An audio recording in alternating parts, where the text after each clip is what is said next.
All right, tonight, episode 47, we got Jeff Heffner talking about going from racing sprint cars for 20 plus years, going to the owner side.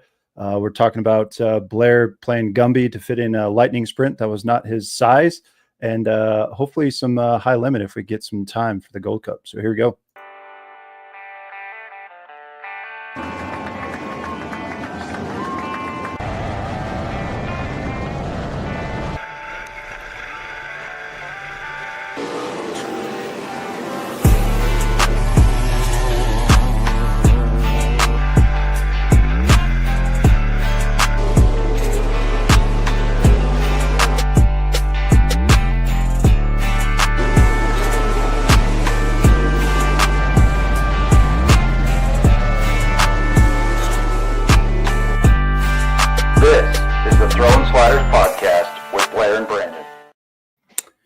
What's going on, folks? Man, I just sometimes forget how badass our intro and outro and all the ads that we play. The videos are very spot on. So shout out Bryce Holcomb. Haven't said his name in a while, but very great job on that. So yeah, welcome to tonight's episode.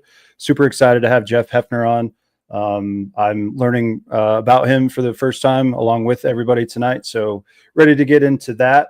I guess before we get like crazy into it, Blair, how was your weekend? Yeah, pretty good, man. It's hot down here still, but it feels like there's inklings of fall. Yes. State fair, so the town's busy here in Pueblo. But looking forward to getting back on the road and go racing again. So nothing special except for getting a little local track action. So that was fun. Sure. Yeah, excited to talk about that and share our communication on Saturday night while the Gold Cup was going on. So, we're have quite a bit of stuff on deck for you tonight. Hopefully we get it all in. If we don't, not a big deal, but the main focal point tonight is Jeff. Did want to talk about and give a shout out to a new partner that we're going to have coming on the show. Details still in the works, but I'll pass to Blair to kind of talk about that. Yeah, so it's Hamilton Motorsports here in Colorado, up in the Denver area. And I finally got to work with them a little bit, been getting tires. They took over for USA Performance on fuel and tires. So they've got methanol, sprint car, modifieds, pretty much anything you need in the racing side of it for the dirt.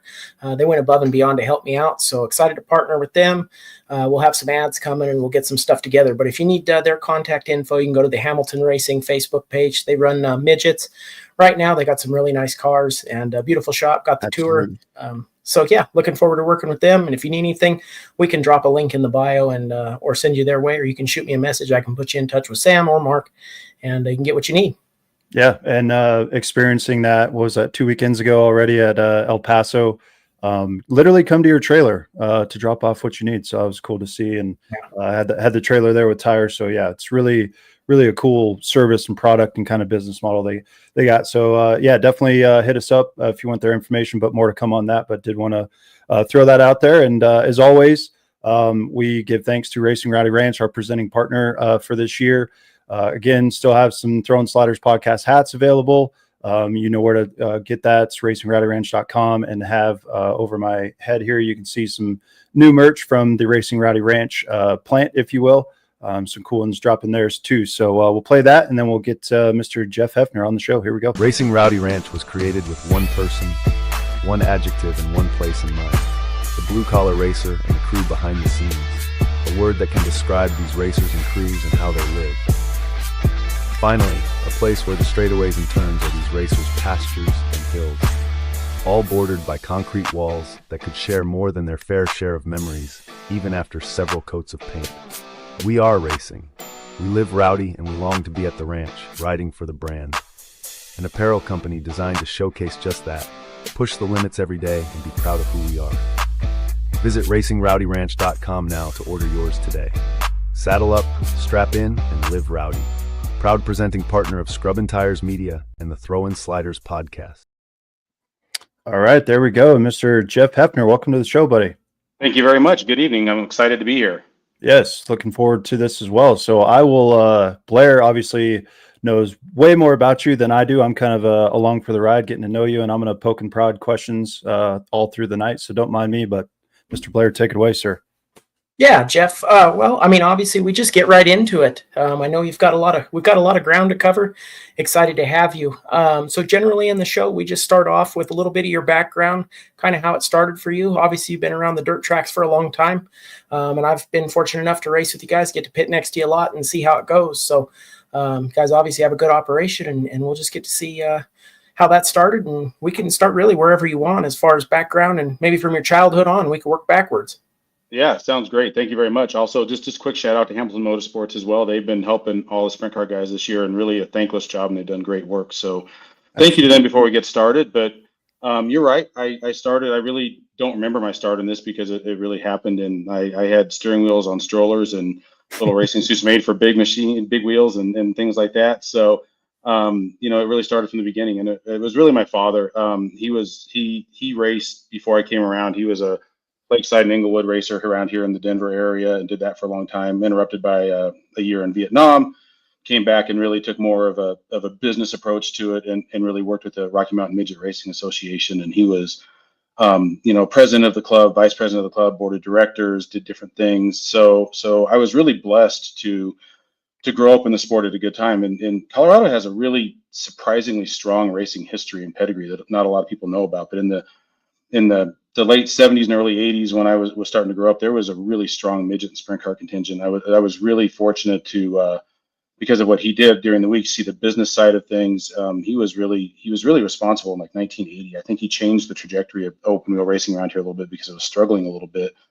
And he went out and actually solicited a corporate sponsorship from Coors Brewery for $20,000 at the time Love that. to bump up the midget purses and also to do a media buy campaign on all the radio stations and things. And so the crowds really grew around Colorado National Speedway, and that actually the Rocky Mountain Midget Racing Association sanctioned the Belleville Midget Nationals at the time.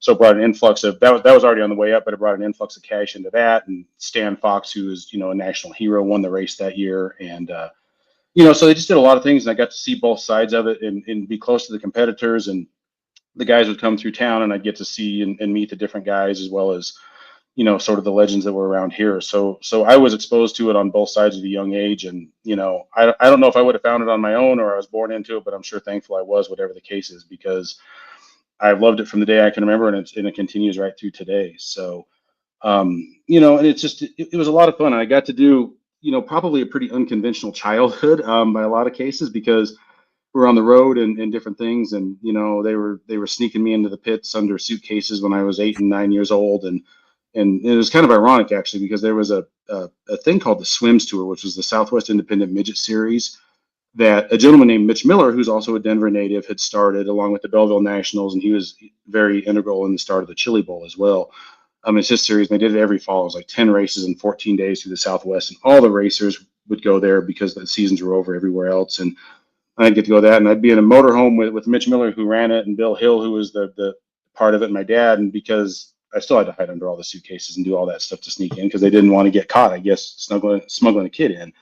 But it really it taught me a completely different level of racing. I mean, when you're around guys like Sleepy Trip and Stan Fox and Kenny Schrader and local guys like Randy Roberts, you saw a different side of the sport. You saw a determination that was just unbelievable. I can remember being in the pits in Waco, Texas, when I was like 8 years old, and Kenny Schrader was there just running a midget. He was just a dude then on his way up, and just to be close to that and see he'd had some problems and different things. And he actually came and borrowed some parts from my dad on our race car to run the last race of the year. And just to see the determination and the focus on that man was it was a life-changing event for me. So, and seeing some of that stuff, I knew I wanted to be, even though I was fascinated by the business side, I knew I wanted to be a race car driver. So,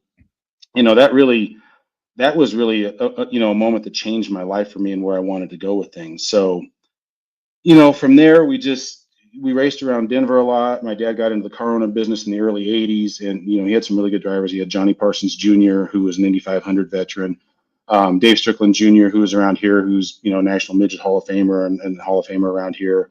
A guy named Don Spider Anderson. They called him Spider because he was like 6'5" and weighed about 140 pounds, and he was just all arms and legs in the midgets back in those days.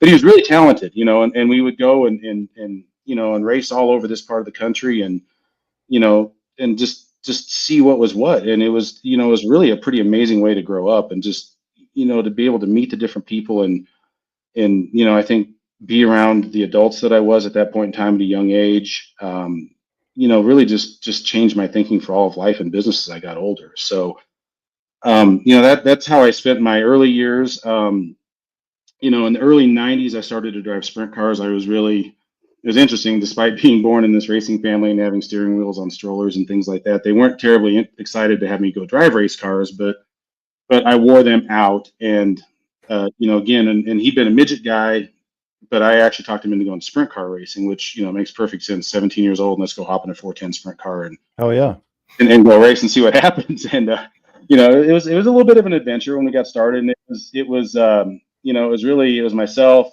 my father, Ken, and two of his best buddies from the midget racing, a guy named Mike Dyer, which if we have time to get into some characters, we can talk a little bit about Mike Dyer and these guys, because these were fascinating figures in the Colorado motorsports scene back in the day, and a guy named Jim Tunstead. And it was just three old midget guys and the kid trying to learn how to drive sprint cars. And we had so much fun. I mean, just everything they did was exciting and fun. And, they were the old school midget guys. And, frankly, it was the old school midget guys. It was whatever they were doing. It was probably an excuse to drink beer. They wouldn't let me drink because I was young, but it was, they might be going boating or water skiing or riding motorcycles or working on race cars or going racing. And it was always a party. And it was absolutely the time of my life, and big family feasts and different things like that. But the truth is we were not really that successful. And that was frustrating to me because, if you go back to the Ken Schrader and Randy Roberts comment and those guys, just the sheer determination to be successful was very impactful on me. And I, frankly, I didn't want to be just a guy that showed up at the racetrack on Saturday nights and was just there to drink beer and be part of it. Mm-hmm. So, that was actually a really tough part of my career because I was still only like 19 years old, and I had really made a decision that I wanted to do things differently. So I essentially fired my dad's two best friends and moved the race car, and that was tough. That's, as I look back now, they're all three gone, and I wish we could go back to some of those times and relive some of those moments, but it really did kind of hurt some feelings and some things like that. But I did kind of what I felt like I had to do to move my racing career along a little bit. So, then we moved into like the 1993, 94 timeframe. And what a great year, 93. Some of the best people were born. Yeah, well, some of us were already getting old by then. So we switched some things up, and we did. There's a gentleman named Wayne Bennett that was based in Phoenix, Arizona, and Wayne was a bona fide sprint car star in the Southwest, and was an engine builder, and he had actually.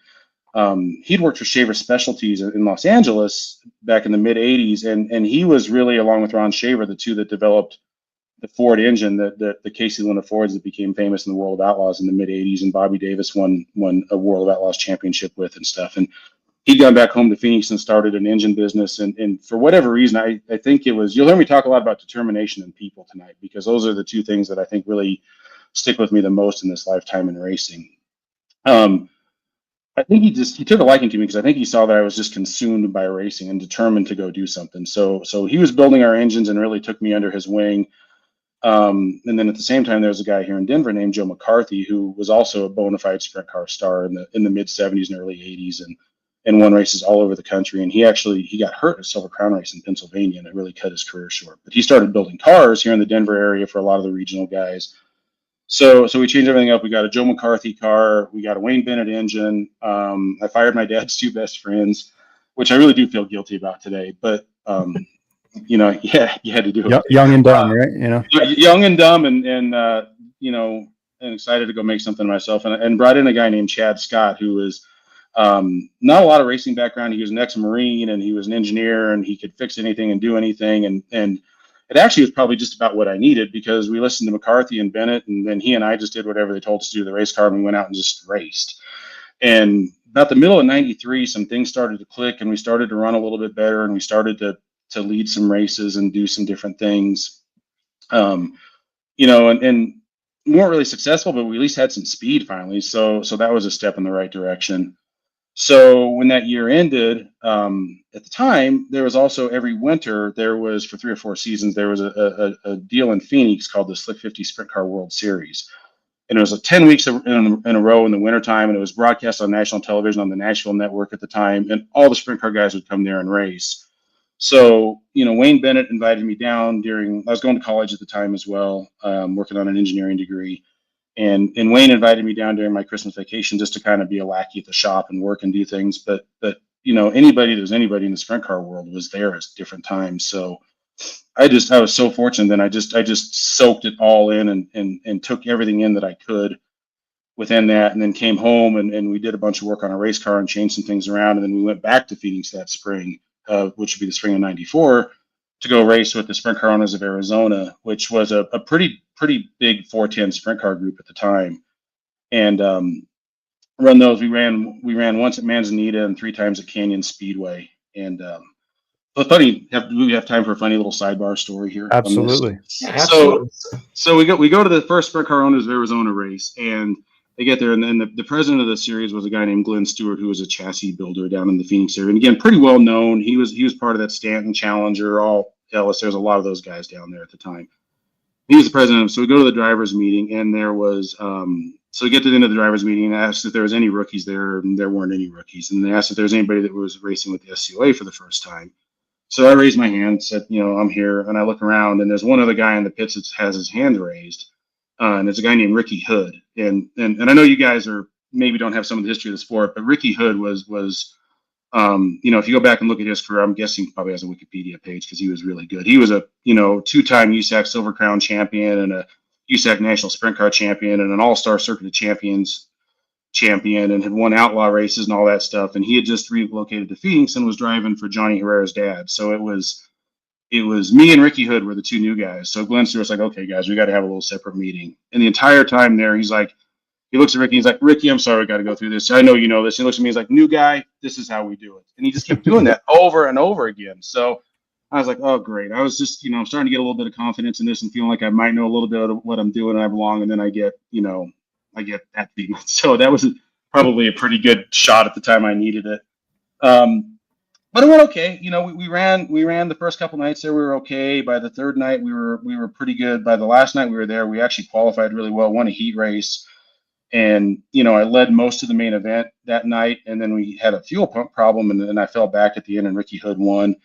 But at the end of that whole thing, when we headed back home to get ready to race, Glenn Stewart came over and, thanked me for coming. And Ricky Hood came over and said hi. And Joe Herrera, Johnny's dad, came over and gave me his home phone number. He's like, if you ever need anything, kid, just give me a call. So it ended up, again, perseverance and determination. It ended up turning out pretty well. So we came home and actually had a really good season here going. And we got to the 4th of July, and we actually ran with the World of Outlaws for the first time and qualified pretty well. I actually transferred out of my heat race into the main event, which, is a pretty good accomplishment with the Outlaws. Yeah. And we're running pretty good in the feature, and they had a rain delay, and they came back after the rain delay, and the racetrack was just incredibly fast. And I ended up crashing after that. And I mean, it was a big crash. I actually really kind of hurt myself in that one. So, till there, I mean, we couldn't even save the steering wheel from the car. It literally broke everything in the race car. Blair laughs. He knows what that's like. He knows. Yeah. Yeah. So, we ended up, and, I wasn't really feeling that well for a month or so we didn't really do a whole lot. So we ended up taking the rest of the year off, which made me mad at the time, but was probably fairly smart, as, we learned more about concussions and things. So we came back the next year, and I was a mess. I didn't feel comfortable in the car. Nothing seemed right. Nothing, just nothing was good. So we just kind of made it through a nondescript year. And then the next year, '96, we came back and we're struggling again. So I called my old buddy, Joe McCarthy, who had built the cars for me before. And in that time, he had actually sold his chassis business to someone else here in the Denver area and had gone to work for Rick Corelli's Craftsman Truck Series team. He was the Chesron team. He was their car chief on the car, which was a little different at the time. I mean, it'd probably be more like a shop foreman now. He was basically in charge of putting the cars together during the week and overseeing construction of the cars, and then he'd go off the racetrack, and he wouldn't go to the races very often. So this was like a perfect opportunity and scenario for me. So he's out of the chassis business. He doesn't have other customers. He doesn't have anything. He's got a day job paying his bills, working on trucks, but still has that sprint car itch. So I asked him for some help, and we went to lunch one day, and then he came by the shop, and we made a few changes to the car, and he's like, how about I come help you on the race nights for a little while? So the first night he comes out there, we went out and we won the heat race. And then he made a few changes to the car, and again, pretty much similar, but, and I'll never forget, he looked at me, he's like, you can win this race tonight. Just go out and do your job. And we went out and won our first main event that night. And it was, I mean, that was just such a cool moment. And it was all about just, again, people, confidence, the right people, the right place. And it just, it was tremendous. And I learned so much from Joey just about racing and life and just problem solvings and things like that. So we stayed together for the next 3 or 4 years and won our share of races, probably not as many as we should have, but we still won our share of races. It's kind of an interesting time in the sprint car racing around here because it had transitioned from 410s to 360s, and there wasn't a lot of traveling. And some of the old guard guys, when I started, it was a heavy hitters list. There was Randy Roberts and Rick Salem and Rick Montgomery and Los Assos and Bob Moore and Dave Strickland Jr. I mean, it just heavy hitters, and they'd kind of all retired. And in the meantime, I'd come along, Patrick Burke had come along, Keith Roush had come along, Nick Haygood had come along, but it's just kind of a weird time. And, we kind of lost, I'm talking about me and my team, we just kind of lost some momentum. I was working on a job and career, and, we just were kind of cruising along, through 01, 02. And I was honestly probably fairly close to quitting at that point in time because I just was focused on work. We didn't have, I didn't really have the time to build the team I knew we needed to build. And about that time, the ASCS regional series had really grown and had taken off, and there was an ASCS Rocky Mountain region at that time. And they were running 25 or 30 races and big car counts and traveling all over this part of the country. And a good buddy of mine, Mike Dreiling, had won the 2003 regional championship driving for Andy Flood. And, Andy and Josh Flood both run the Lightning. I was going to say, now we're getting into names that Blair and I know and recognize. Yeah, there you go. So, and driving for Andy, and Mike had a couple crashes and had some medical issues with it, and really was told not to drive anymore. So Andy called me towards the end of the 04 season. Was like, hey, why don't we go finish the season together? And we went and ran like 3 races in Kansas and up to South Dakota and then back to Denver to finish out the season. We're okay. I mean, we didn't start so well, but we were pretty fast by the end of it. And then they asked me to come drive their car again in 05, and we put together a nice team. And that really kind of saved my career. We went out and we raced really hard. I mean, it was 25 or 30 races a year with big car counts, and we'd go from New Mexico to Montana, and just a lot of fun. And that was probably the most fun I ever had in the racing part of it.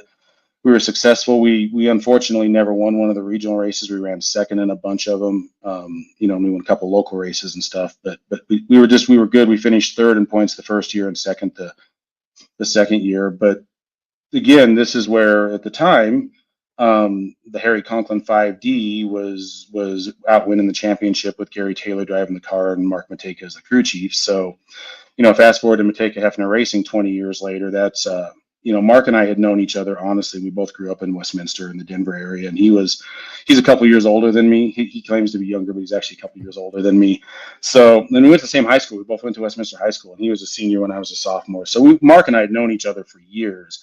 But out on the road and with everybody, they would organize things, and everybody would stay at the same hotels and work on the cars in the parking lot during the week or during the weekend and stuff. And it was, just this amazing camaraderie. And Mark and I really, and along with Gary, we really built a friendship, out on the road that has really stayed ever since. So, it's funny, you start things happen that you don't have any idea what they're going to lead to 15 or 20 years down the road. Mm-hmm. To back up one little bit, when you talked about the transition, guys were going from the 410s to the 360s. That was around 2001. Was that like .com bubble, and they were trying to cut costs at that point, or why did 360s become more prominent? No, it was actually a little earlier than that. It was probably 96, 97 time frame. And it was a couple of things. So Emmett Hahn had started the Chili Bowl and was really having some success with it. And he had started the American Sprint Car Series, which was a 360 rate with, at the time you could run steel blocks, and you could run kind of whatever heads you wanted because of the technology there. You could run a -10 or -11 head, different things like that, and just put a gasket in it, some restrictors in to bring the flow down, so you could buy some used parts and different things. But Emmett, it brought at the time, it brought the cost of the engines down a little bit, and Emmett was really pushing to get racetracks going around that and stuff. And the 410 car count had started to drop off a little bit around here, partially because some of the guys were getting a little closer to the end of their career. Some of them went out and traveled, and some of them just getting too expensive. So it was really a cost thing. You know, a guy named Mike LaGuardia had owned the Rocky Mountain Speedway for a number of years when it was the 410 stuff, and he sold it to a dirt late model guy named Jim Clifton, who ended up having, I'm not quite sure all the details, but a guy named Mike Mathis ended up with it at that point in time. But they were looking at that, and I think they saw that they could probably pay a little bit less to the sprint car guys, and you know, do it under the guise of affordability and things like that, and get some more cars. So it was tough. I mean, that was kind of a bummer time, honestly, because these guys you'd gotten used to. And ironically, you know, if we fast forward a few years when the 305s came around here, I was kind of the same way. I really didn't have any interest in the 305s because, you know, I'd gotten used to the higher powered cars and different things like that. So, yeah, it's just kind of an economic decision. And it was really good. It was actually pretty smart, though, because the ASCS was strong and they had a standard set of rules and they were building their regions around the country. You know, and you look at what it actually built into a few years later, and it was a really strong car count. It was really, really good racing at that point. But I think it was just a cost thing, and Emmett's a good salesman, and Emmett sold a lot of country on 360 racing. Yeah. And I was going to ask too, kind of on that same realm, like other than the motors or whatever that we were just kind of talking about, because you were in these cars in the, early 80s, talk about even to 01, 02, just the difference in sprint cars from then till now over a 20-year period. Oh man, from then till now, it has changed so much in the last, and you watch the racing and you watch the technology, and it'll go through phases where it picks up speed and innovation and technology. Then it'll kind of level off and safety catches up to it a little bit, and then it'll kind of go back and forth. But in the 90s when I started, it was fairly standard. They had, even going back to the late 80s, they had gone just before I started. When they went to the down tube cars, the Gambler and Maxim came out with the down tube cars, and that really changed, a lot of the racing thing then. And then they started sort of a little bit of the horsepower race and a little bit of the lightweight stuff. But through the 90s, it wasn't really that much different. I mean, even going from the 410s to the 360s wasn't radically different. Part of the reason when I was running the 410s, you could run either an aluminum block with weight added to the cars, or you could run a steel block without weight. I ran a steel block 410 without the weight added. So when I went to the 360s, it was still a steel block with aluminum heads. So the weight difference wasn't even that much different. It didn't really change that much. But I'd say some of the safety stuff, the first, everybody has full containment seats and Hans devices now. I have a picture of the very first sprint car I drove in 1991, the very first race. I didn't even have a high back seat. I just had a, old school Zeus N 3-ways low back seat, and Can you imagine jumping in one with it? Oh my goodness. And all my heroes, Steve Kendall and those guys at the time, they weren't going to wear neck braces. They weren't going to, they weren't going to do any of that stuff. So you want to be cool like them. So you didn't wear a neck brace either, or any of that stuff. Right. So I think safety, I would say in the 90s, probably more safety changed. Then in the early 2000s, I think some technology started to change, and then, somewhere I would actually say probably around the 2008 to 2010 timeframe, we really saw some technology changes. And I think that's, it's probably not lost on the fact that that's when Tony Stewart and Casey Kane got into the sprint car stuff. And I know for a fact, Linton Jeffrey, who owns Vortex Wings, that builds the wings for Larson and Schatz and Rico and Carson Macedo and stuff, is a pretty good friend of mine. So I know that they got sprint cars on pull down rigs, and I know that they got access to put wings in wind tunnels and do different things like that. In fact, Linton had told me one time when they'd gone to a standardized wing how many different configurations of a standard wing Donnie Schatz had. I'm not going to share that on the podcast, but it was a shocking number of standard wings that were outlaw legal. But I think that's when the technology really, really changed. And then the shock technology kind of followed as part of that. And it's interesting now. It's two comments. A, the overall speed of the sprint cars aren't really that much faster right now. You don't see the outlaws or the high limit guys breaking track records all the time, but they race so much faster. The entire pace of the race is, is just faster right now. But as my good buddy Gary Taylor says, sprint cars haven't got faster since Carl Kinzer retired, because he really led the overall innovation of speed and lightweight and everything like that. So.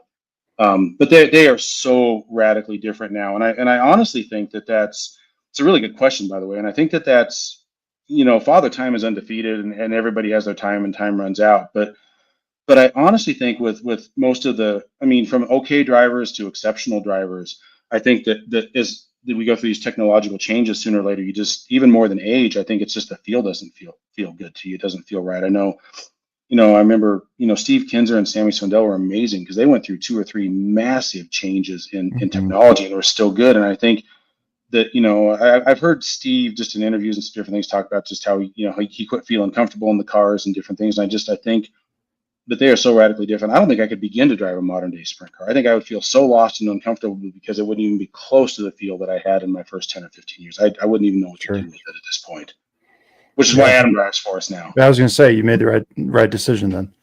Yeah, definitely. Just to kind of backtrack on that, what do you think? I mean, obviously the engines have gotten more efficient and faster. I mean, they can make more horsepower out of a smaller cubic inch, like the 360s can make what old 410s did back in the 80s and 90s. But was it, I mean, like you said, they're not breaking track records, even though we've had so many technological advances. Was it the tires? I mean, early they would be so gripped up. Or, I mean, what's changed that makes it to where we're not just, everybody flat-footed all the way around compared to, you see, like you said, some records have held since the 80s at some of these big tracks or 90s. Yeah, I think the weight rule is probably the biggest thing. I think putting the weight rule in for safety. I mean, if you look at pictures of Steve Kinzer back in the 80s and early 90s, they would have holes drilled in their seatbelt brackets and their seatbelt hardware and things like that. I mean, there was no stone left unturned by Carl Kinzer. They would, there's stories of there was a famous speed shop here called AAI Speed Shop that was around forever and ever that Ernie DeCroce owned. And there's stories of Carl coming down and putting, titanium rods in to go to Knoxville and different things like that. And somebody asked him, well, aren't you going to balance it? And he's like, why? It only needs to go 2 laps.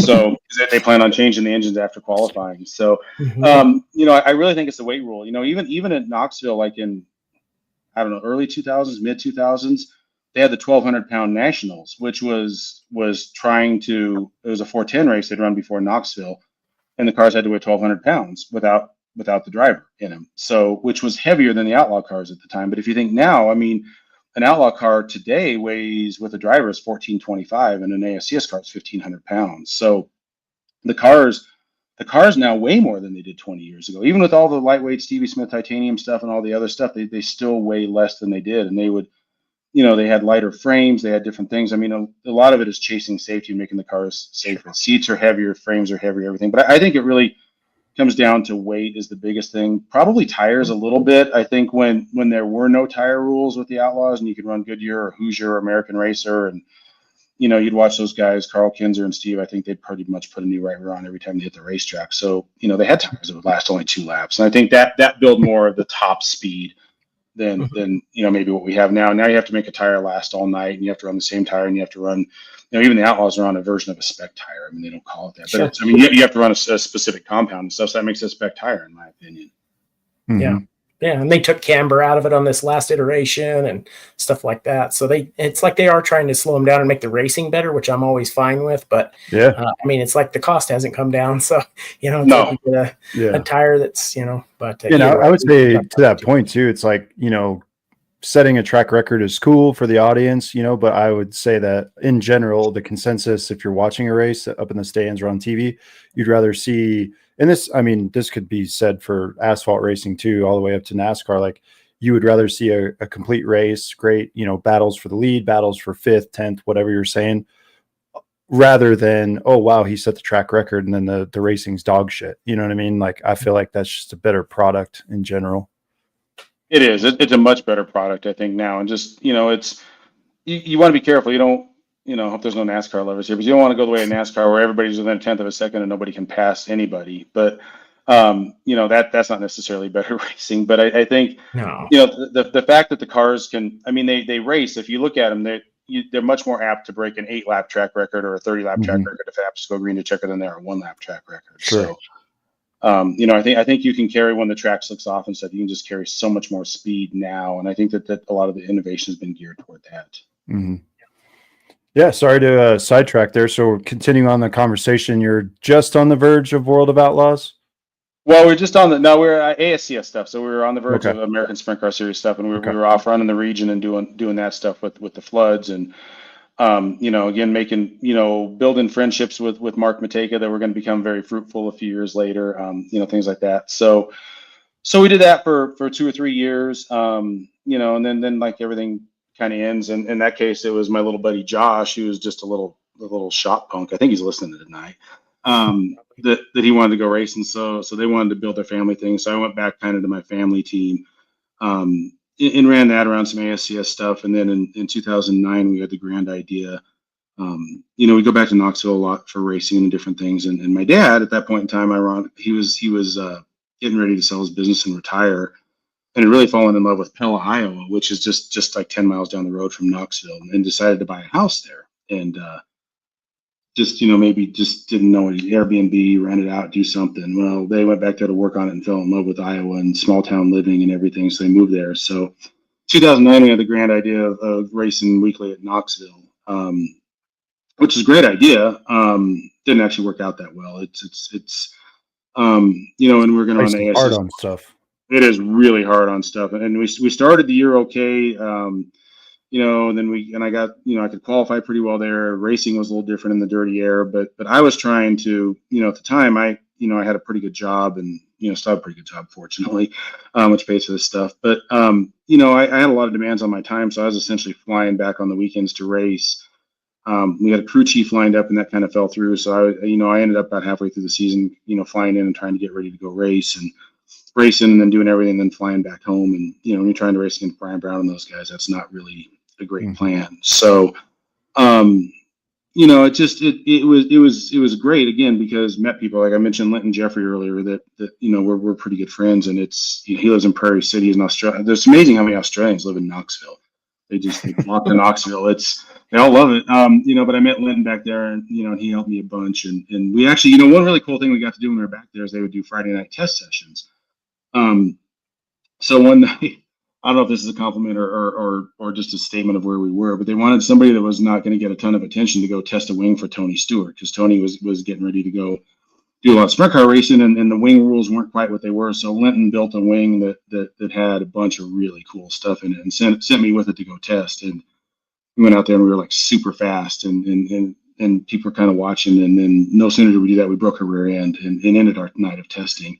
But that was also kind of the beginning of the end, because it's like we weren't back there enough and didn't have enough, and it's like some things started to go wrong, and we couldn't fix them right, and so we just started running worse and worse and worse.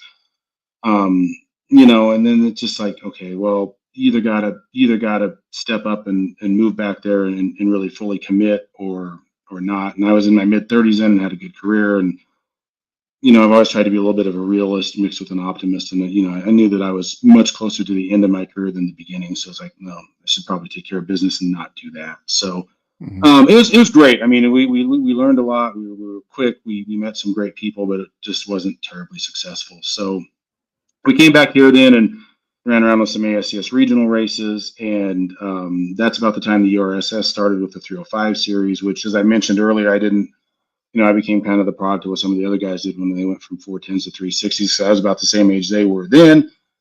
So we went and ran 10 or 12 URSS races around, and I didn't like it. I mean, and there's no reason for it. I just didn't. But again, some interesting things happened from all this. Is there were a lot of the guys I was racing with. Patrick was still running some, and Nick Haygood was still running some. So I still had some of my buddies around there, which was great.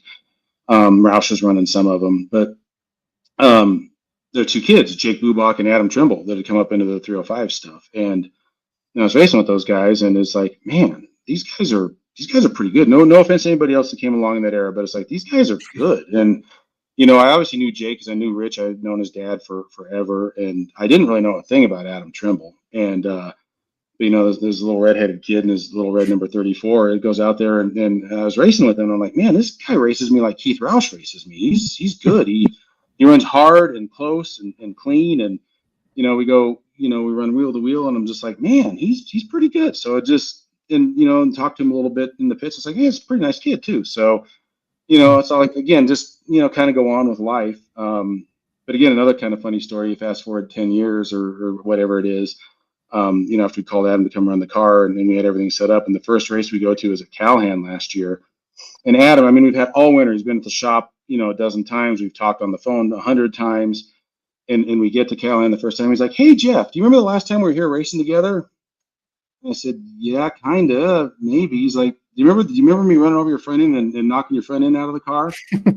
I said, yeah, I do. He's like, "Okay, well, I didn't want to mention it until we were here because I didn't want you to fire me before it started." Smart man, Adam. Smart move. Well played. Smart move. So I'm like, "Okay, well, now the pressure's on you, kid. So you better go perform." So, and he went out and won the first one. So maybe I would have said that after you won your first race. Be like, "Hey, remember that time?" Yeah. Your timing was almost perfect, Adam. Almost perfect. So, he threw almost the perfect slider there, but no, it was. Hey, it was what you did there. Yeah, right. You're welcome. So it was good stuff. So then I just, I goofed around and raced a little bit more for another. We still had a 360 and stuff, so we'd go back and run some in the Midwest and run a little bit at Knoxville, and but it just again, my career had moved forward even a little bit more, and I had a bigger job, and I was traveling a lot, and I was doing a lot of things, and didn't really have the time to put a full team together, and I didn't necessarily. I would. I mean, I did want to race all the time. I still want to race all the time, even now. But I knew realistically I couldn't, and had to have priorities in the right way. So we'd go race, and we wouldn't be very good, and I'd get frustrated, and it just. So we kind of goofed around and did that till like 2016 or so, and then I didn't ever really officially retire or do anything because just because racers are idiots and they have big egos and. Or insecure and all that other stuff. So I know, right? Shocker. Yeah. So, but I really didn't. They ran an outlaw race at Callahan, and I ran that, and then I went back and ran the season finale at Knoxville, and then that was pretty much it for me. And it's like I actually caught myself at Knoxville that night. We'd run there several times and stuff, but like when we went out for the main event and we're on the parade lap, I caught myself looking at the safety workers waving at us in the Sprint Car Hall of Fame and stuff, and I knew then I was done. I didn't want to be done, but I knew I was done. So.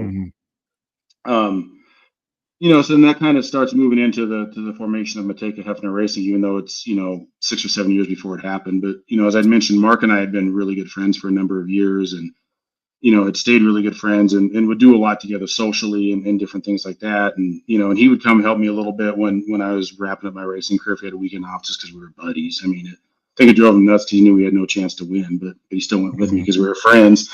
Drove me nuts. We had no chance to win either, which is where we changed things. But it's again, we started talking about this several years ago, and I needed a couple of years to get away from the driving to separate myself from that. And he and Keith Roush are in the middle of a really good run, but we talked about it for a number of years, and then his deal with Keith ended, and he went and worked with another driver for a year, and I kind of went and helped him with that, and they won the car owners championship for the midgets, and it was nice and good and stuff like that. But we really decided, we sat down and if I were to give anybody an advice on team building, it's just make sure that you share the same core values and make sure you share the same vision, and then find people that have different strengths and weaknesses than you. And I think this, as Mark and I talked, we definitely have the same core values. It's neither one of us have been caught cheating or doing anything like that, nor will we. I mean, keyword caught, right? Yeah. Yeah. Well, we don't. Yeah. Well, no, we don't cheat. I mean, we. Oh, there you go. We don't cheat. Thank you for correcting me on that. It's imperative. Yeah, I mean, no problem. Our cars will not leave, if they're not legal. And just again, I talk a lot about the determination and the desire and stuff like that. And it's like, I mean, we both, and Mark has won and won and won at everything he's done. I mean, he's won in midgets, he's won in sprint cars, he won as a driver for, he was a driver for a period of years and won several midget races. He's won with multiple drivers. I mean, you're not going to find anybody more determined and more focused on winning. I don't think anywhere. I don't even think the professionals are more. They race more, but I don't think they're any more focused or determined. So we had the same foundation, same views from that. We had the same outlook on things, and Mark is very much happy being in the shop and not necessarily talking. And I'm a little bit more of the talker and the front man, the business guy, and he's more the guy that puts things together. So. We knew we had some things that it really worked out well. He had a midget, I had a sprint car, he had a shop, I had a truck and trailer, so it became pretty easy to start putting that together at that point in time. And we had a conversation, and again, going back to the 305 stuff, it's like we're talking about it's like, man, Adam Trimble's good, man. I liked racing with him. He's a nice guy. You know, he's got a good family. It's like we should talk to Adam. So, you know, that was the last piece of the puzzle. We talked to Adam, and he was super interested in it. So then we went full speed ahead and started putting the team together in 2024. Okay. Yeah. So it just came together pretty quick. I mean, you guys decided, but you walk me back real quick as far as, because this is probably just a question for me, but a lot of drivers, I think, you know, I hear it all the time. Like, when do you know when it was time for you to hang it up, or when could you accept that you weren't going to be in the seat anymore? I mean, obviously now I'm sure you feel like maybe the cars have changed, but most, like you said, egos and stuff, you could go out and if you had a good car, could still win. I mean, did you just feel like you weren't going to be competitive anymore? I mean, was it just the time you had to involved to do both, to race and work on the car? What changed in your head where you're like, I can finally hang it up and be okay with that? Well, you're assuming I'm okay with it. I'm not sure. I'm completely sure that I'm still. Every night when we do engine heat, I get a little bit mad at Adam and want to throw a rock at him. So I'm not completely over it, but I'm like 99% over it. You know, then I watch him go race. I'm like, no, I'm good. He's so much better than I ever was. There's no point in even thinking that. You know, it was a little bit of everything. It was, you know, it took a while. I mean, it took a while and some definite soul searching. But that night at Knoxville, when I caught myself looking around and not trying to be fully focused on going out to win the race, I definitely, it probably took me 2 or 3 years to even realize that from that point in time to fully accept it. But that's, you know, looking back, that's when I knew. And it just, you know, I knew I was caught in this crossroads where I wanted to race at a certain level, and a level that I'd become accustomed to, not to sound entitled or arrogant or anything, but, you know, I was fortunate to race at you know, at a reasonably high level. You know, we didn't have the success in terms of wins there, but I was, you know, I'd put it in the show and I could be a top 5, top 10 car in those, and, you know, and race at a high level. And that was, you know, then we'd come back home and be really good. But, you know, I realized I couldn't do it at that level anymore. And I didn't necessarily want to go backwards. And then, you know, you get there and it's kind of a slow burn. I mean, I mean, you hear some guys like just have these aha moments and they'll just quit in the middle of the night because they want to heat race and like, nope, I'm done. That Knoxville moment, I guess, kind of was that for me, but I'm a slow learner. So it took me a couple of years to figure it out. But it's just the mindset. I was just, you know, I was more worried about other things than just going out and trying to it's hard to explain. Even today, it's a little bit hard to explain. I just, you know, I didn't have that sheer determination to go out and just run the very best you could. I just, you know, I was okay to get through with the night and just put it back in the trailer and, you know, not have to put anything back together. So right. Well, it's similar, or I guess complete opposite, not similar, but I think it's better when you have that realization or whatever the case may be, aha moment you mentioned, because you see on the professional level, and it's other sports too, stick and ball sports too, but they're like, hey, I still got something left in the tank. But in reality, that's kind of their, if you believe in higher powers or whatever, saying this is the end. And then they go to lower tier teams and have zero success and go the opposite direction. And then their career kind of just fizzles out, and you kind of, it lusters their career a little bit. Cause you're like, oh, wow, he once was this. And now look at him. He's struggling to get a top 25 or whatever the case is. So, you know, yeah. I've always said, I appreciate when you can call it quits and be like, nope, this is it. I'm not looking back. I'll go do something else or whatever. Cause you know, I'm sure I've said it on the show before, but like Rusty Wallace on the NASCAR, you know, scene, you can, you know, not that I know him personally, but you can watch different interviews, and he called it quits way too early in his opinion. Way too early. Yep. And he regrets that to this day. So it's good that you found that and you're like, nope, I'm done. You know, you're going around on the parade laps and it just hits you. And now you're on to bigger and better things. Exactly. And I think it's, you know, you look at the football stuff, if you can do a John Elway or Peyton Manning Super Bowl and walk off, that's probably the very best. But, you know, I would say, like, stick around 1 year too long instead of quitting 1 year too soon, but don't stick around 2 or 3 years too long, because, you know, even in 1 year, you can still be pretty close to what you were. And that's, you know, I probably stuck around a year or two longer than I should have, but I didn't, you know, I don't think I did anything to embarrass myself in that time, but just, you know, at least I hope I didn't. But that's just, you know, but it's such a, I mean, there's nothing like it. It's, you know, I promise you that if I'm still able to walk at 80 years old, I'll still think I can be able to get into a race car and at least go qualify a sprint car. I'll be like, I can qualify. I may not be able to race, but I can still lay down a qualifying lap. Might need give me oxygen and something after qualifying, but Yeah, exactly. Whether it's true or not, it doesn't matter. But I will still, in my mind, believe I can, within that. But no, it was good, and just I don't know. I'm a big believer in the sum of the pieces is greater than the individuals, and and I looked at what we were able to build, and Mark and I have been such good friends for so many years, and such and he's such a loyal friend of mine, and just such a good dude in the racing, and all of a sudden when some of this stuff opened up, it's like, man, if I can just check my ego, which I was ready to do. It wasn't actually that hard at that point in time. And, and frankly, without getting off on tangents, I did some mind coaching and stuff during the pandemic, and worked with a martial artist on like mental coaching for fighters and different things like that. And it really changed my mindset on a lot of things, business, racing, everything. And it was probably one of the best things I did. So, it really changed my life. And we talked a lot about energy aligned intentions, which I think is important because, it's pretty self-explanatory when you think about it, but, align your energy with your intentions. And all of a sudden we had this opportunity and to go do this with Mark, and, and things opened up with Adam, and between us, we were fortunate to know so many people, and, so many people in the business, and so many, different manufacturers and suppliers. And, Mark had a couple of different deals, and I had a couple of different deals and stuff. And it's like, man, if you just take a step back and, take the stupid, racer's ego out of it and look at the big picture of what we can do here, it's like we can actually build a really nice little team that's based here in Denver and can race regionally and try to act professionally what we're doing, and really build a nice thing. So that was part of it.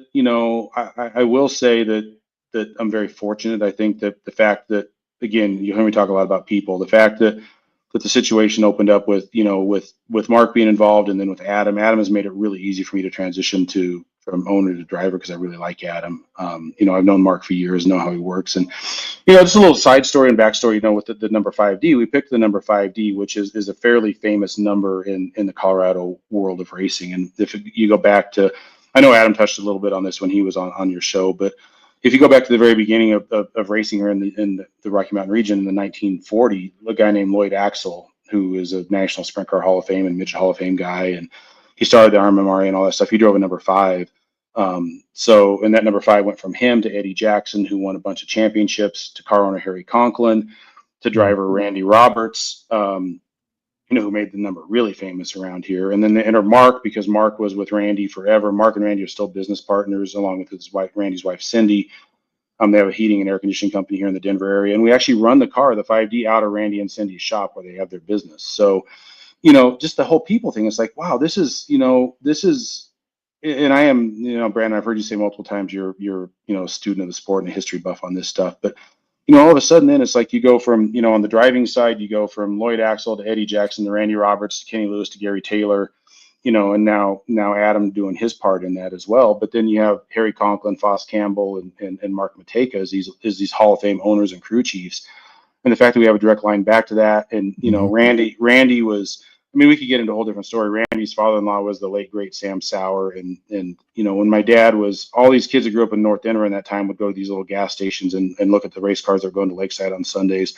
And the closest one to my dad's house was Sam Sauer. So Sam Sauer took my dad under his wing and did all kinds of stuff with him. They did soapbox derby races together and all that stuff. So then enter, Cindy, and then she marries Randy, and Randy and my dad were friends. So, this all this stuff aligned, and it's like this energy aligned intentions. All of a sudden, here we go. This all works, and Randy's back in it, and he came out to Waukene last Friday night with Cindy and his brother, who hadn't been to a sprint car race forever, came and met us over there and watched that. So we're bringing people back that mean a lot to the sport, and we're doing the second annual Randy Roberts Classic is coming up at Callahan at the end of September, which is a midget and sprint car race. So, we'll run both the midget and the sprint car there, and have the 5D kind of like in the glory days. So it's just, all that stuff matters to me. It's not just about going out and, winning is important, and performing is certainly important, but it's about what brought everybody together in this thing that made it really, really special for me, and that's where I'm in particular super fortunate that it made it easier to step away from the driving side, because I got to step into this, which is just amazing. Yeah, it's kind of deep rooted, full circle for for sure. It is absolutely, yes. Yeah. So I guess look a little bit into more of the partnership side of this. So for most people, that's kind of become uncommon. I think you used to see it a lot more back in the day, where you would have a car owner who would bring a driver in, but now you've made it even more complicated. And granted, you and Mark are friends, but like I hear most of the time, the only ship that won't sail is a partnership. And obviously, you guys are both high achieving guys. Yes, you're friends, but how does that work? So Mark's brought the midget along and you brought the sprint car. Is that how that, I mean, so when you form the team, you put the two cars together, Adam drives both. But as far as at the racetrack, I mean, obviously I see you guys working, but how does that go as far as executive decisions from the racetrack side to where who's deciding what goes on the car for setup, notes? Do you guys collaborate there and come up with the best possible solution? And then to the business side, as far as the finances and everything and dividing things up and responsibilities, how do you manage all that and get along and keep being successful? Because to me, well, I know a lot of people in business, and that's the biggest struggle, is getting along. And especially with what we're doing here, it's obviously high intensity. There's a lot of stuff at stake. And is that hard, or has it just been pretty smooth transition? Obviously you guys are winning, so it seems like it's working. It's been pretty easy for the most part, honestly. And that is, when the term GOAT is thrown around a lot right now, but when it comes to anything around here, when it comes to race car building, preparation, crew chief work, all that stuff, anywhere in this part of the country, Mark is undoubtedly the GOAT. I mean, there is no one that comes close to him. So that makes it really easy, because when we go racing, he is the crew chief, he is in charge, he calls the shots. But as I say that, Mark doesn't have this giant ego or anything like that. We'll talk, especially on the sprint car stuff. He'll bounce some ideas off of me and off of Adam, and we'll talk and we'll collaborate a little bit. But ultimately, you have to have one leader and one decision maker on that side, and Mark makes the final decision on what we do with the race cars and what the final decisions are on that, with some input. And I am perfectly okay with that, because he is far better at that than I would ever hope to be. And I think. Be honest, he's so good, it pisses me off. I'm like, I watch that. I was gonna say we should pit next to them more often and just. I do. I try to just. I got my little binoculars out, but they keep it pretty under wraps. But I will say that car goes around really good, and I'm fighting mine usually, and it's irritating, but you learn a lot. So anyway, I'm sorry to interrupt. I had to get that out. I appreciate that, and I appreciate. We like having you guys around, and we like, spending some time with you and showing you a few things that there's, but really it's just, Mark has perfected a program, maintenance program, and we all have work in the same direction. We all, when it comes to maintenance and stuff, we all have essentially the same jobs. We do the same thing. We really try not to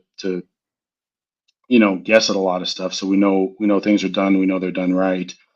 We keep it pretty small around our team and our trailer. There isn't, we don't have a lot of people around during the races. After the races, the more the merrier. Please come down, say hi, hang out with us.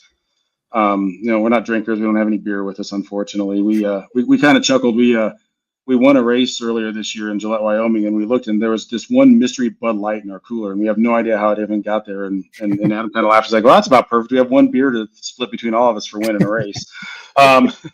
But we love to hang out and talk, and we love to bench race, and we know a lot of people around here and stuff, so we love that. But it's really just about that consistency and doing the work all the time, the same thing, and let Mark make the calls on it, because you got to have. I mean, if you have two leaders, you have no leaders, right? So sure.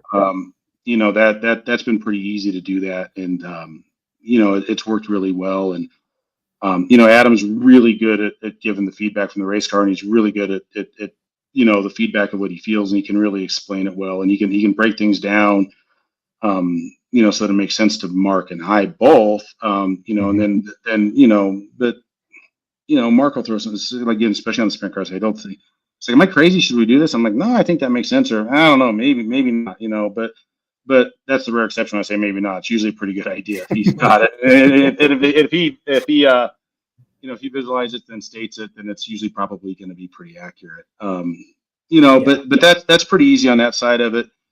And then, from the financial side, it's, again, our budget is for the amount of racing we do. I think we probably do it on a smaller budget than a lot.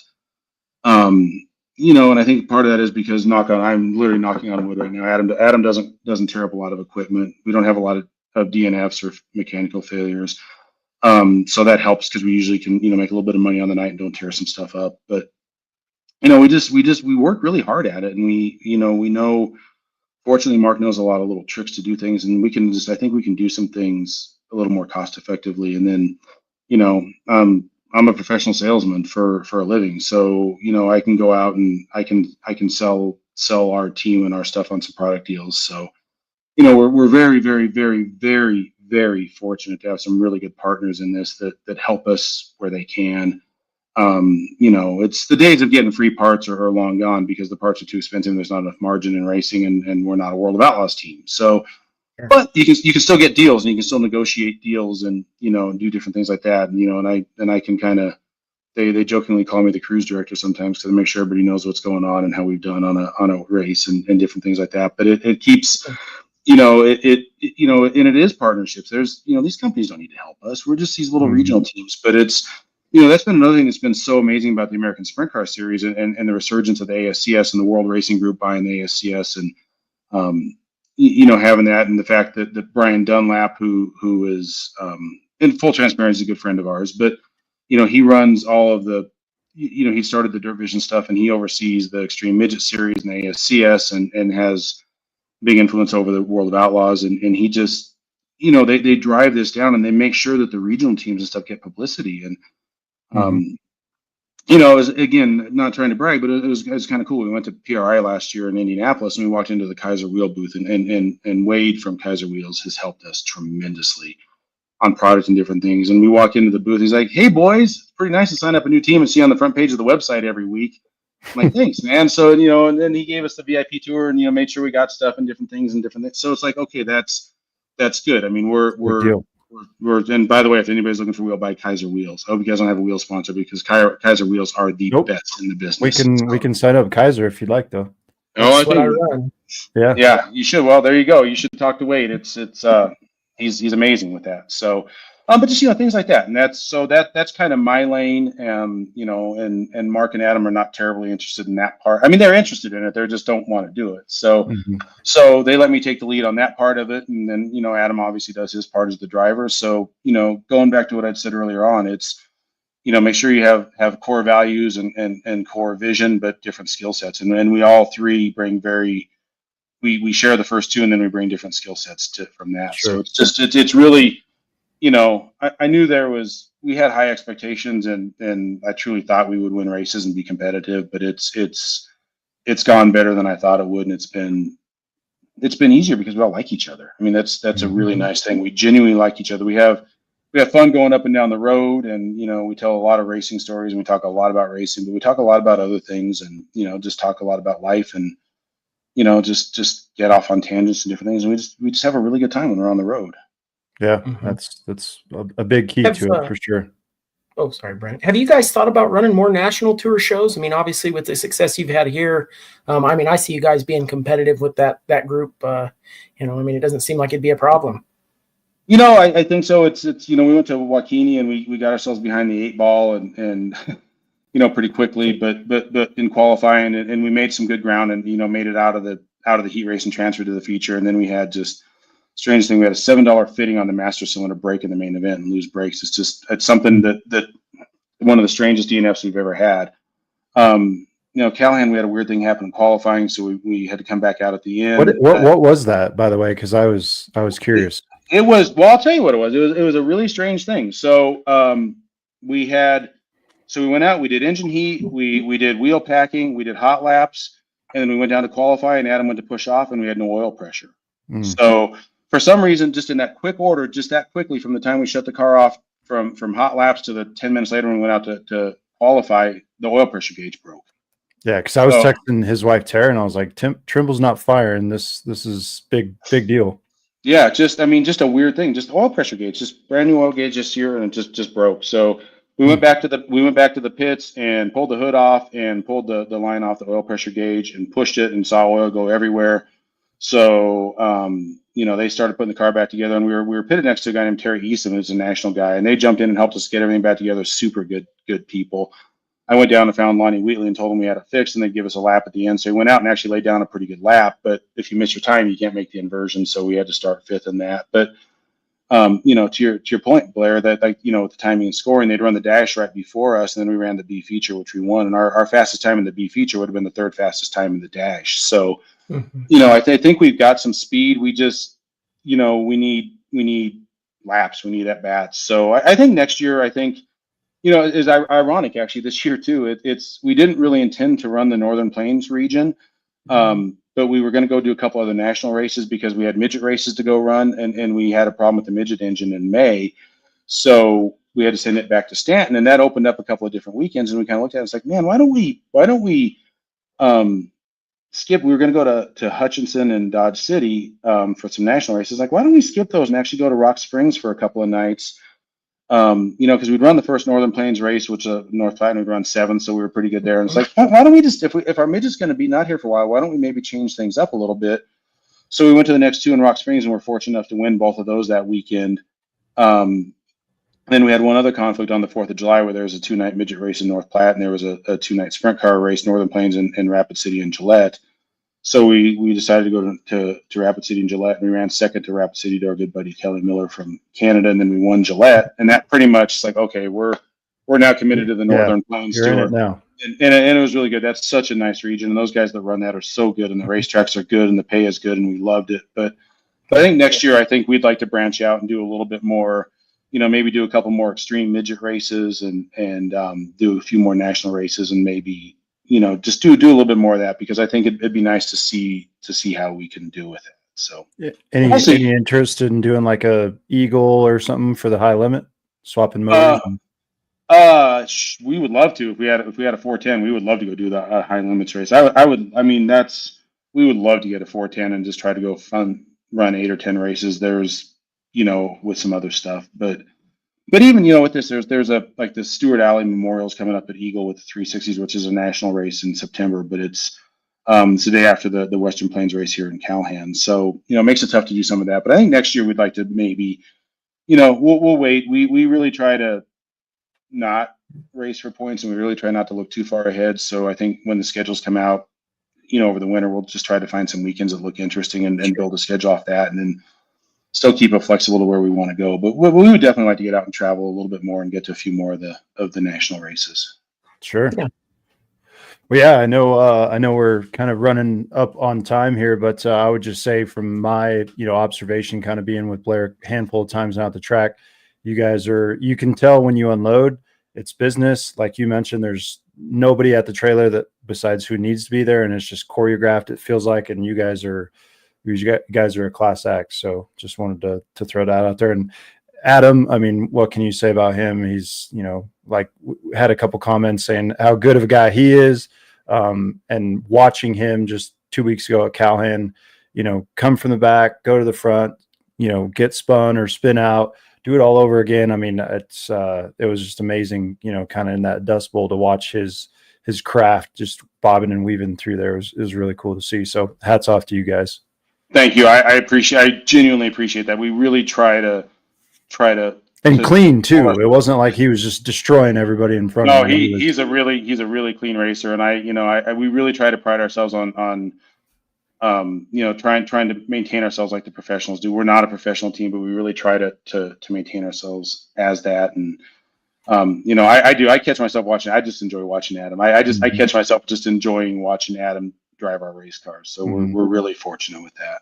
Yeah. And then now I'm even texting Blair and Tara saying, hey, Trimble's entering this way in the corner, and, trying to see what he's doing to try to give us an edge, if you will. But I've learned a lot from him following, because I don't have the experience. And I mean, you see at the track, it's me, my wife, and father-in-law, and they, up until 2 years ago, we didn't know anything about dirt. So, I mean, even just following a guy like that, or, you run into these fast guys and you do learn a lot, and it is a struggle, and you don't like to get your ass kicked. But I'm always just like, that's why I asked you earlier about when you knew it was time to quit. Cause I feel like once I get a hold of something like this, it's so ingrained. I'll probably be the guy that doesn't know when to hang it up. I'll be 70 years old and still thinking I can do it, and still like, oh, I'm going to figure it out at some point, but, you learn a lot that way too. It's the hard way, but seeing you guys, and even Adam and I'll talk and stuff. And I just told him, when he goes by me some of these nights, I'm like, oh, that's something I had never seen done before because I just don't have the laps.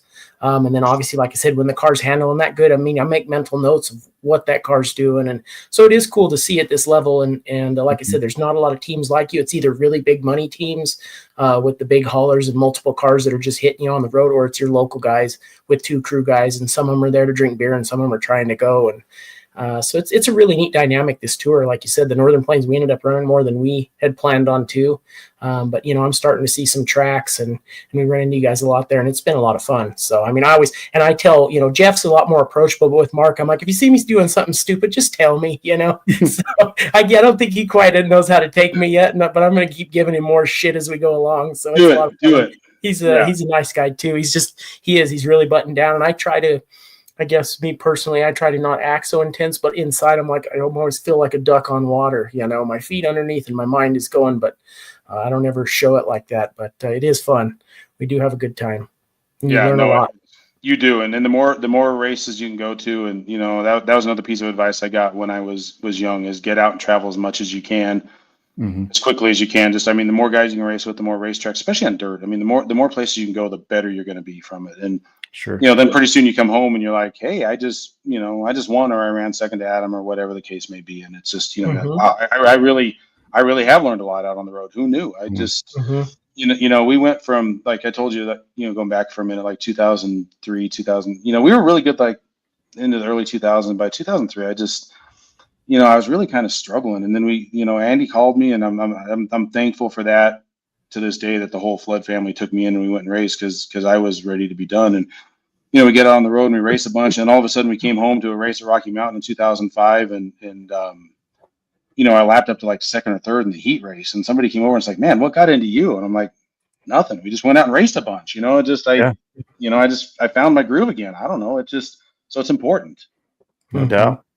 Well, like I said, in the pre-show, we'll give you a couple minutes. I know you probably have a host of people, including Kaiser Wheels, to thank for everything that makes it go around. So we'll give you a couple minutes to do just that. Yeah, no, I appreciate it. And that's, we have some amazing partners and that we've been with for a long time and are very loyal to. Kaiser Wheels has done more than most for us. You mentioned Hamilton Motorsports and Bear Electric. They've come on this year and helped us with some stuff. R&L Enterprises, that's Mark and Randy's company. If anybody in the Denver area is looking for the best heating and air conditioning, go ahead and call them. We've been with Triple X Chassis on the sprint car side forever. They help us with a lot of stuff. DMI is another great partner of ours. Willwood Brakes. They really, really help us and take care of stuff. Factory Cane Shocks. We're very, very fortunate to work with Matt Hummel at FK Indy, and he takes really good care of us on some different things as well. And, to everybody that listens and everybody that's doing this, I mean, please, racing has been known to support those that support racing, and just please, is not just our car, all the cars. If you see anybody, if you see, people sponsoring this and doing anything, just help the racers. I mean, that's what makes this thing go round, and that's what helps find us a little bit more money, is if they get some referrals and different things like that. So just, racing is such a family sport and such a good community, and I think it really, if you look hard enough, you can find the bad in anything, but racing brings out such good in everyone. So just, really support those that support this business and this industry and this sport, because we all love it, and there's nothing like it. Yeah, absolutely. We try to say that a lot. So echoing those words for sure. Yeah. And talk to everybody, meet everybody you can. That you never know where it's going to go. Absolutely. Yep. Well, man, we appreciate your time tonight. And I've been a student, like you said, of tonight, just learning from you and all the history and stuff. And obviously Blair's competing, neck and neck with you week in, week out, but always want to see you guys do well. And obviously we, wish you guys nothing but the best, and excited to see you guys in a couple of weeks, hopefully. So, I'll pass to Blair, but appreciate your time tonight, Jeff. Been a pleasure. Thank you. Yeah. Thank you, Brandon. Thank you very much. Yeah, well, and for those that don't know, you guys officially locked up the Northern Plains Championship too. Congratulations. It looks like you're, well on the way to winning the Western Plains as well. So 2 championships again after winning the Western Plains last year. So a lot of success. I wish you guys continued success. I enjoy being around you, the whole team. And, hopefully you guys can keep doing it and we can keep competing. And at some point, I hope I catch your ass. So Absolutely. we just enjoy it, man. I appreciate it. Make Mark work for it. That's good. Yeah. That's it. He needs some stress in his life. That's right. We've actually got some work to do on the Western Plains side. Brian Gossel is ahead of us right now. So we've got that's some right. work to do. But we're headed to Dodge City this weekend, which is a good track for us. So we're really excited for that. Yeah. Yeah.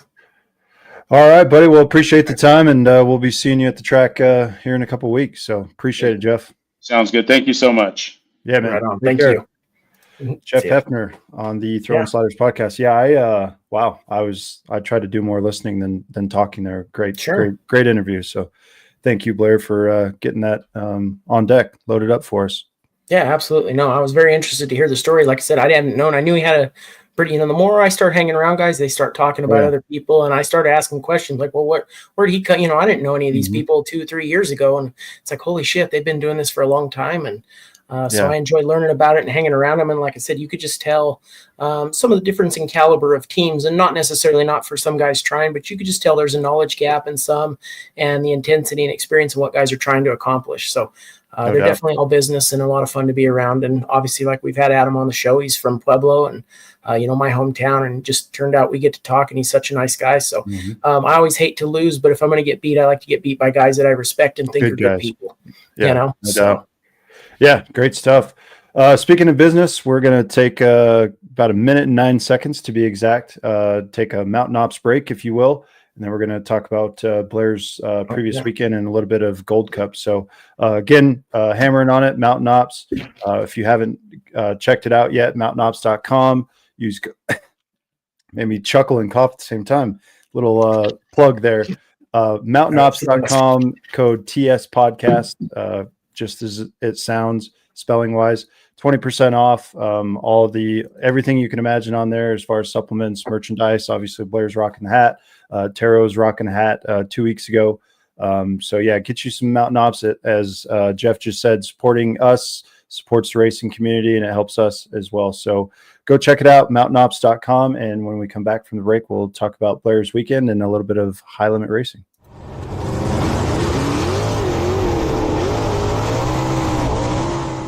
Whether you're chasing checkered flags, chasing elk in the mountains, casting a line, or crushing early morning workouts in the gym, there's one name every high performer should know: Mountain Ops. This team fuels athletes, hunters, racers, and weekend warriors with the cleanest, hardest-hitting supplements on the market. Let's be honest, this sport isn't for the soft. Late nights in the garage, long drives to the track, and hot evenings in the pits and in the car. We are built different. That's why we run on Mountain Ops. Their supplements hit hard, feel clean, and don't have all that junk you can't pronounce. From early mornings to late nights on race day, this is the stuff that keeps the crew moving and ready for the next lap. Want in? Head to mtnops.com, enter code TS podcast at checkout, and get 20% off your order. That's right, enter code TSPODCAST at checkout for 20% off your order. You don't just want to show up, you want to win. Fuel like you mean it. Winners use Mountain Ops. Proud supporting partner of the Throwin Sliders podcast. I have to shout out the new flavor, the sour watermelon hydration. I have been hammering them, and I feel pretty good for as much. Yeah, Blair's going to overdose on hydrate over there. It is good, I will say. I'm a huge fan of the lemonade, the original, but that sour watermelon is pretty good. So if you're interested in that, we're trying to get some samples to give out. Unfortunately, we just kind of gave them too short a notice for the last El Paso County race, so we'll try to do that as we go to the race and stuff like that. But I was going to say, it's depending on if you're an archery hunter or rifle hunter, you're gearing up here in the next couple of weeks to go out, so definitely get loaded up. They're big proponents of being outdoor, hiking, fishing, hunting, all that stuff, so definitely check it out, get geared up. They do have some hunting accessories on their website. I've dabbled into that already as I prepare for October, but if you're into that realm, definitely go check them out. Shout out to all of our commenters tonight. I've wanted to give Jeff the utmost respect, but in some of those comments, it was pretty good. So we appreciate that. So yeah, Blair, what did you get into this weekend? Well, coming from the podcast, I've gotten to be buddies with some of these guys. Yeah, I know they're crazy on the comments, but Got to meet Kurt Campbell in person in El Paso County that last week, and I thought after that showing he'd never want me to drive anything for him. But Warren Rhodes kind of set it up for me back a while ago, and it just happened to work out that his driver couldn't make it or something happened, and they had an open slot, and we weren't racing this weekend. So I went and worked on the car all morning, and he called and said, hey, tomorrow you want to come out to Honor and see if you can fit in this thing? And so he sent me measurements and everything, and it looked like it was going to work out. And ran Kurt Campbell's lightning sprint there with my old alma mater and group of guys. So car count was a little bit down, I think, after some wrecks and guys tearing stuff up and just getting to that point in the season. There were 6 cars, but we didn't even make it out for hot laps. I was so tight in that car. It's an older chassis. So back then they just, I don't know if guys were smaller in the 90s even, but it may be the way the seats are configured and stuff. I mean, I told him, I said, I think I tore my hamstring. My quads are burning, and we haven't even been out on the racetrack yet. That was just getting buckled in. So, and my feet kept getting trapped under the pedals, and it was just an absolute nightmare. But we ended up, Kirk, he climbed all over that thing, and he lengthened the throw on the linkage, and we got it to where I could at least fit. I put about a 6-inch heel riser between some trunk material out of my street car, and we taped it all to the floorboard, and I angled myself in the seat a little bit sideways, got buckled in, and we did make the heat race. And the car has potential. It was super tight, and the track happened to be, of course, I was like, this is the one night where I want it to be an absolute ice rink, just so we can pedal the car around. But of course it had a little bit of a cushion, and so the car was tight, and we fought that a little bit. We freed it up a little for the main, did what we could do in a short amount of time, and I squeezed myself in there, and I said my goal was to make 20 laps, and he said, man, if you can do it, that'd be great, and we'll see how it runs. And they'd fought some electrical issues and stuff. So yeah, I did it. I actually picked off one car, and my arms were burning, legs, everything the whole night, but we went 20 laps, and I'll tell you what, it was kind of a freeing experience with no expectations, no pressure, just to enjoy racing. And I was like, man, I actually haven't done that in a long time. When you fire up the sprint car, there's a lot of money on the line if you tear it up, but you can't think about it. It's just it's a lot for me, even though I wouldn't trade it for the world. But I do always love going back to the lightning sprint. So any opportunity I get, and I was very grateful to Kirk and his wife Julie for setting me up with that. And anytime somebody calls me to go drive something, I always try to say yes if it's at all possible. And we squeezed my ass in there and had a really good time. So I was able to give him some feedback, and I think they had a good night and a lot of fun. So.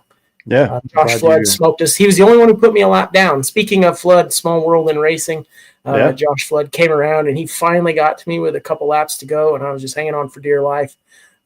So that was the only one who got to me and put me a lap down. But I was talking shit in the pit meeting. I was telling Jen Woods that when they said what the blue and yellow flag was to move over, I said, make sure you pay attention to that, because you're going to need it when I come by. And just going on, talking all kinds of shit, knowing I was probably going to, we didn't even know if we were going to finish the race, if I was even be able to do 20 laps, but stuff like that. So that's probably what I'm best at, is just going around giving people hell. But a lot of fun.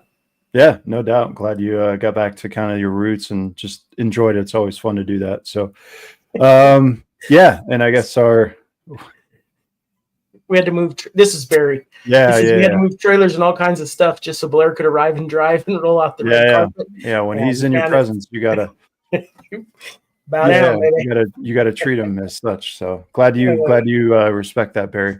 And thanks for the shirt again. I told you last week I meant to pack it with me in Virginia, but we got it here on tonight. So good looking shirt. Appreciate it, Barry. Last kind of thought was obviously we did Dirt Dollars last week for the Gold Cup. Didn't get to watch any of it during the week. Obviously, just some recaps and kind of the winners. But Saturday was later than expected. I didn't think I was going to make it home in time to watch it, but Blair and I were kind of texting back and forth about the track and stuff like that. And all in all, I think it was a pretty decent race. You could argue track conditions, and obviously the lip was about 1.5 feet, and I think it was 3 and 4. So that was kind of threw some of the drivers for a loop, figuratively and literally. But Corey Day, man, what do you say? And I'm not going to be egotistical here, but I did pick him in Dirt Dollars. I think that's the first time between Blair, Tara, and I that winner has won. So yeah, I'll take my win where I get it. Shit, I couldn't believe he did it again. I mean, what is that's a record now, right? Or he tied the record? Tied Steve Kinzer's for a 3-peat. So and you could tell. I mean, Rico was coming. It was just a really good race. I feel like it kind of was boring when Day got out to like a 3.5 second lead, but then caution come out. Justin, gets by him. I think Corey kind of he didn't really make an error, but I think he was like, hey, I'm the car to beat, so no one's getting by me. And then Justin blew his doors off, and it was like the race was on from there. So anyway, yeah, Hunter, yeah, your pick, but you suck and you lost. So $100,000 richer for Corey Day and that team. So cool to see. And they're at Skagit 28th and 29th. So here Thursday, Friday. So be a good race. But yeah, that's all I had for tonight. A lot of informal information. So really enjoyed this one, and hope you guys did too. Yeah, I gotta put this up there. They said I was blaming the car. I am a little fatter sure. than I probably should be, but we're not gonna talk about it. And so I've been trying. Age gets the best of us. If I lean left, I'll left side weight. I just need my seat tipped over like a quarter midget with my head hanging out the window on the side. That probably help. You should have. The pictures would have been great. All right. Well, we appreciate it, guys. We're still discussing if we're going to have an episode next week due to Labor Day, but we're not going to spoil it right now, but we do have a guest lined up for the 8th. We're super excited to get this person on as well. Deep racing lineage. So we hope you guys will follow our social media platforms to find out who that is in the coming days, weeks, whatever. I'm not sure when we'll actually announce it, but hope you guys will enjoy that. Looking forward to that one, but also obviously look forward to tonight with Jeff. And if you guys didn't catch us live, go back, rewatch us on our Facebook page. I know it's beating a dead horse, but YouTube, Facebook, you can find us on Spotify, Apple, basically anywhere you get your podcasts. So appreciate the engagement. You guys are still going. And I've even seen in the past couple of weeks where we'll end the show and you guys keep going. So it's cool for Blair and I to kind of look at all these comments and get a good laugh. So we appreciate that. And I'll send it over to Blair. Yeah, no, man, that's it. Dodge City coming up. I'm going to go see what we can do there. Please keep the damn car in one piece so we have something to do on the 6th. If it lets go there, it's probably just ship another chassis because it'll be destroyed if you lose it at Dodge City. But we'll see if we can go flat-footed for a while. It sounds like it can get rain in the morning, so I know that definitely something that can happen. But hopefully we get a good racing surface, and they always seem to put on a good show and really fast cars. So looking forward to it. Absolutely. Well, we appreciate it, everybody, and have a great week. Have a great weekend and a great Labor Day if we don't get to talk to you, and we'll be back on the 8th if that's the case. But until then, keep it rubber side down and keep throwing those sliders. See you guys. This was another production of Scrubbin' Tires Media. The Throwin' Sliders podcast is hosted by Blair Cooper and Brandon Hall. Video and audio was created by Bryce Holcomb. Please like, share, and leave a 5-star review.